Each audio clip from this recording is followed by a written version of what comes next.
নমস্কার বন্ধুরা, মুনিয়া রন্ধনশৈলী চ্যানেলে আপনাদের সবাইকে স্বাগত।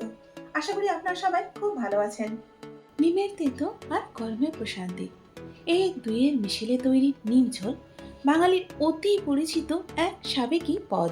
গরমের দুপুরে ভাতের পাতে প্রথম পাতায় যদি থাকে এইরকমই এক বাটি নিম ঝোল, তাহলে শরীর আর মন দুই কিন্তু শান্ত হয়। তীব্র গরমে পেট ঠান্ডা রাখা আর শরীরের রোগ প্রতিরোধ ক্ষমতা বাড়ানো, এই দুইয়ের সহজ সমাধানই হলো কিন্তু এই নিম ঝোল। সাবেকি এই রেসিপিটা যেমন সাধারণ হয়েও অমৃত সমান, তেমনি এর উপকারিতাও কিন্তু অসাধারণ। বন্ধুরা, এতক্ষণে তো আপনারা বুঝেই গেছেন যে আজকে আমার রেসিপি হলো নিম ঝোল। চলুন এবার দেখে নিই এই নিম ঝোল তৈরি করতে কি কি লাগে আর কি করে এটা সহজেই তৈরি করে নেওয়া যায়। শুরুতেই একটা কথা বলে দিই বন্ধুরা, আমার কাছে যে সবজিগুলো ছিল সেগুলো দিয়ে আজকে আমি এই নিম ঝোলটা তৈরি করছি। আপনারা আপনাদের পছন্দের সবজি অথবা যেগুলো আপনাদের কাছে আছে সেগুলো দিয়ে এটা তৈরি করে নিতে পারবেন, তাতে কোনো অসুবিধা হবে না। বন্ধুরা, নিম ঝোল তৈরি করবার জন্য বেশ কয়েক রকমের সবজির প্রয়োজন পড়ে। সবজি দিলে নিম ঝোলের স্বাদটা অনেক ভালো হয়। সেই জন্য এখানে আমি নিয়েছি মূলো, নিয়েছি আলু, কচু নিয়েছি গাজর, নিয়েছি বিউলির ডালের বড়ি যেগুলো আমরা শুক্তোতে দিই। এর সাথে নিয়েছি বেগুন, ডাঁটা, কাঁচা কলা, পেঁপে এবং রাঙালু।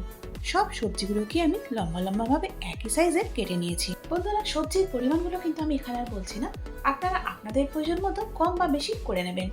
প্রথমে বড়িগুলোকে মিনিট 3-4 জন্য মিডিয়াম হিটে তেল ছাড়া ভেজে নেব।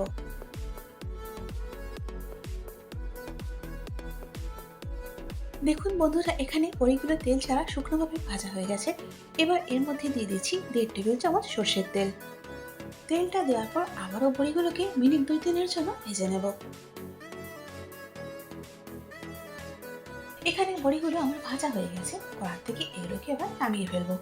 নিম ঝোলের জন্য খুব বেশি নিম পাতার কিন্তু প্রয়োজন পড়ে না, সেই জন্য এখানে আমি অল্প করে নিয়েছি। এখন এগুলোকে ভেজে নিচ্ছি। প্রথমে নিম পাতাগুলোকে আমি একটু শুকনো করে ভেজে নিচ্ছি। এরপর এর মধ্যে দিয়ে দিচ্ছি 1 টেবিল চামচ সর্ষের তেল। তেলটা দেওয়ার পর আরো মিনিট 2 জন্য নিম পাতাগুলোকে ভেজে নেব, ঠিক যেমন করে বড়িটা ভেজে নিয়েছিলাম। দেখুন এখানে নিম পাতাগুলো ভাজা হয়ে গেছে। এখন কড়ার থেকে এগুলোকে নামিয়ে ফেলবো। এখন কড়াতে দিয়ে দিচ্ছি 1.5 টেবিল চামচ সর্ষের তেল। এরপর কেটে রাখা বেগুনগুলো কড়াতে দিয়ে হালকা করে ভেজে নিচ্ছি।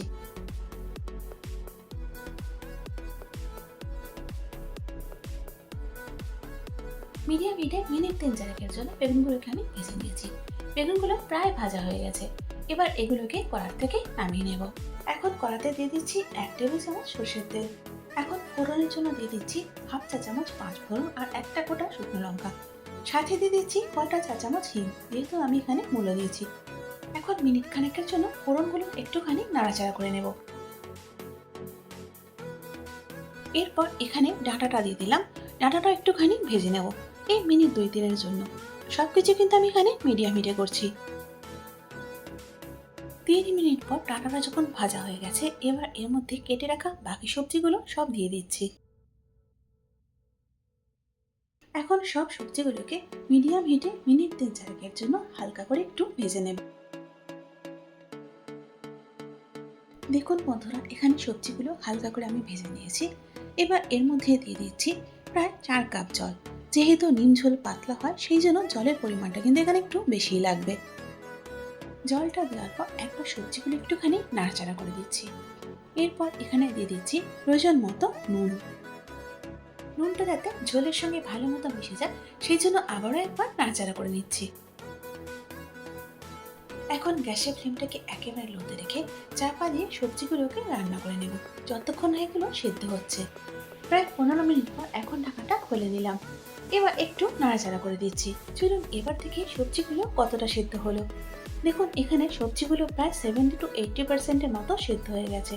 যেহেতু সবজিগুলো পুরোপুরি সেদ্ধ হয়নি, সেই জন্য আবারও চাপা দিয়ে সেদ্ধ করে নিচ্ছি। প্রায় 10 মিনিট পর এখন ঢাকাটা খুলে নিচ্ছি। এবার এর মধ্যে দিয়ে দিচ্ছি কটা চা চামচ হলুদ। নিম ঝোলে আমি কিন্তু বেশি হলুদ দিই না। হলুদটা দিয়ে ঝোলের সঙ্গে একটু হলুদটা মিশিয়ে নিচ্ছি।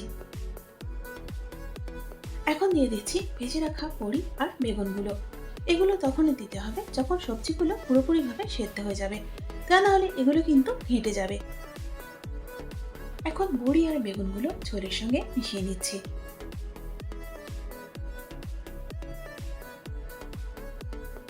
এখন আবারও একবার চাপা দিয়ে দিচ্ছি মিনিট 2 জন্য। যাতে করে বড়ি আর বেগুনগুলো একটুখানি নরম হয়ে যায়। মিনিট দুয়েক পর এখন ঢাকাটা খুলে নিচ্ছি আর আগের থেকে ভেজে রাখা নিম পাতাটা ঝোলের মধ্যে দিয়ে দিচ্ছি। এবার এই নিম পাতাটা ঝোলের সঙ্গে একবার ভালো করে মিশিয়ে নিচ্ছি।